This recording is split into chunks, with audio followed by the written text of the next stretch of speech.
Inflation doesn't affect the price of video games, says no one that's smart. Let's go.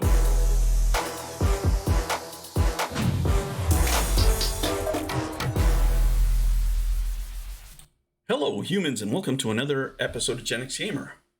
Guys, before I start speaking, many of the companies that I'm going to talk about today, I own stocks in, right? So take everything that I say with a grain of salt, and this is not investing or purchasing advice. Now, with that said, guys, inflation hits everybody the same.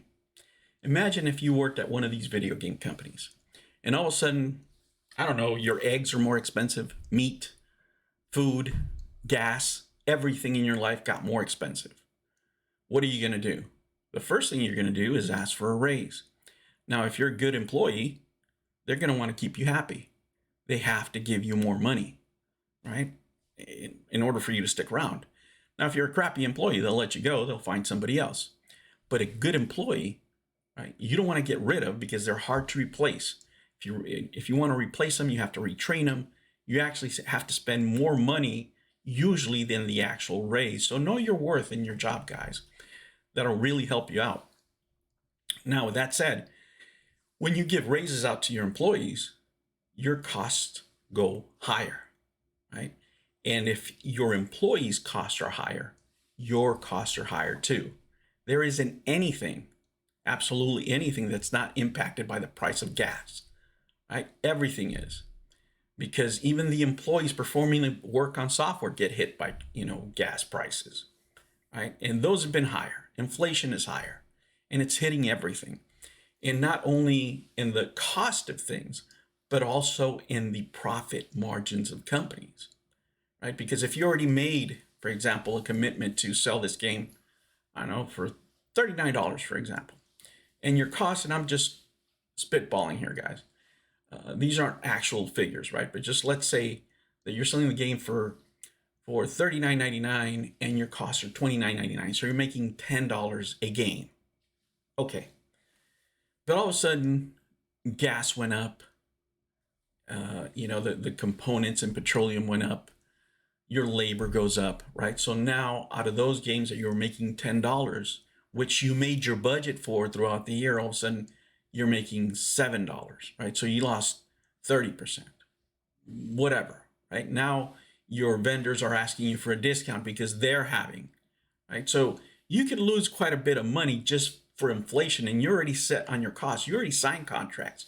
You already signed purchase orders for what you were going to pay for these things, right? Or what you were going to sell these things for, I'm sorry. What you pay as a manufacturer can vary.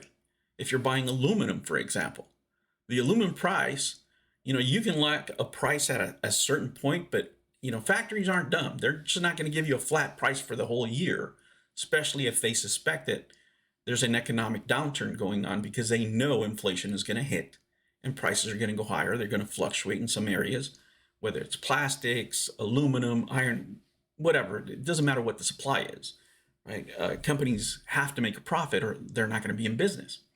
Now, let me show you this.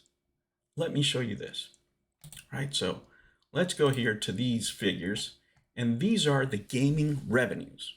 Okay, this is not what they get to keep, but this is what they sold in video games. Ubisoft, 2.5 billion.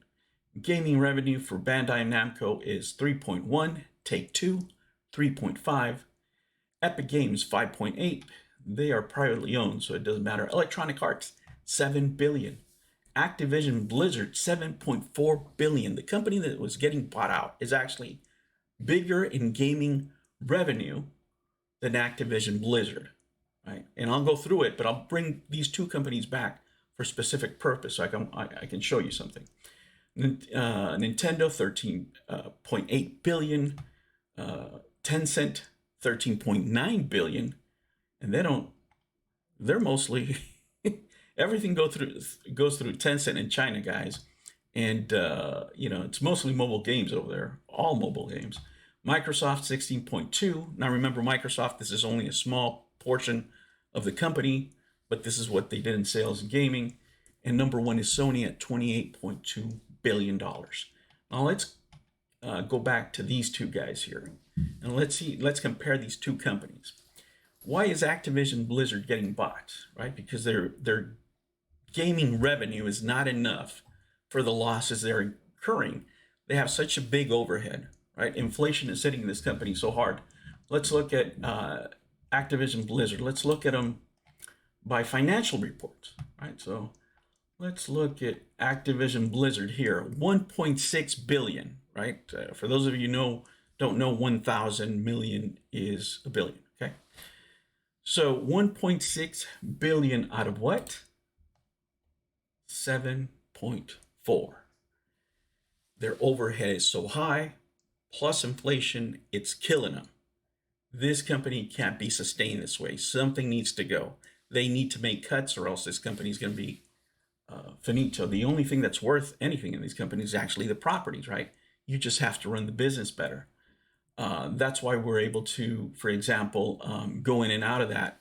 You know, if you guys remember the trade we made for the the 25 road to 25K back in the day. That's how we were able to do it with the bad news. Now, let's look at Electronic Arts, 7 billion, right? Let's look at Electronic Arts. They get to keep 1.9 million, right? $300 million more, right? Even though they made less money. And look at the stock. If you're an actual owner of Activision, right? Look at these numbers. You're at 78.69. Over a year, you're down from 81.43. So you're not, if you're an owner of this company, you're not necessarily happy of the things that are going on, right?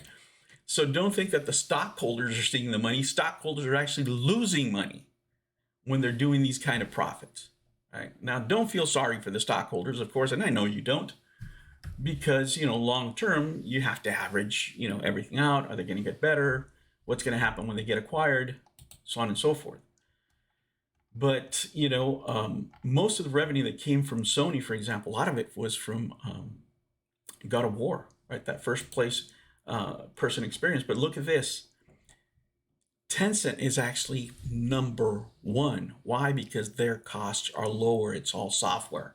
They don't have to deal, right, with any of the hardware issues and inflation related issues that Sony and Microsoft have to deal with. Of course, they have to deal with it with labor, right?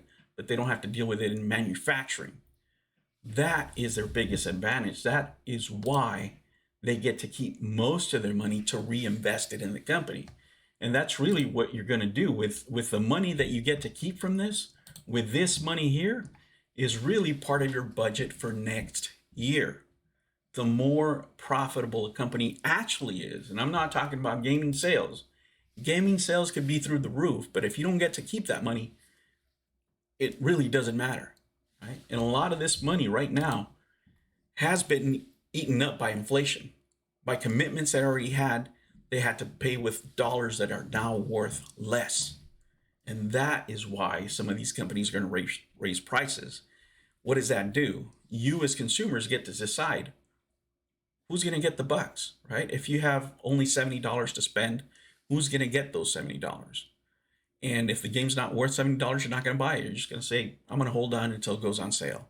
So you're going to have a lot of games out there that are going to be on sale. Even though you're going to have the top tier $70 games, you're also going to have $1 games, because some companies are going to go out of business because this is not something they can maintain, right? If the economy goes any further down, when you have inflation and you're not making money, the only way to go is to cash out.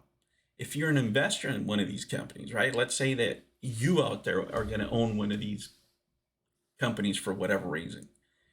Why are you going to invest in this company where you might have a chance of losing 20 or 30% of your money when you can just stick it in your bank and earn 10%? It makes no sense. That's when the money dries out of the market, because nobody wants to speculate, right? The same reason nobody's going to buy the Amico now. Why would you buy the Amico now at top dollar and taking on debt like a lot of these companies are going to have here pretty soon, when you know that when they go BK, you can buy them 5-10 cents on the dollar? That's what's coming. When these prices are rising, you guys are going to make a choice. Who are we going to give those $70 to? Is it Nintendo? Is it Sony? Is it Microsoft? And whoever doesn't earn your business at that price is going to get left behind. But guys, anybody that says that inflation doesn't affect the price of video games absolutely, positively does not know what they're talking about, because inflation affects everything. If inflation hits you, it hits everything, because everybody is an employee and we all need raises. That I know.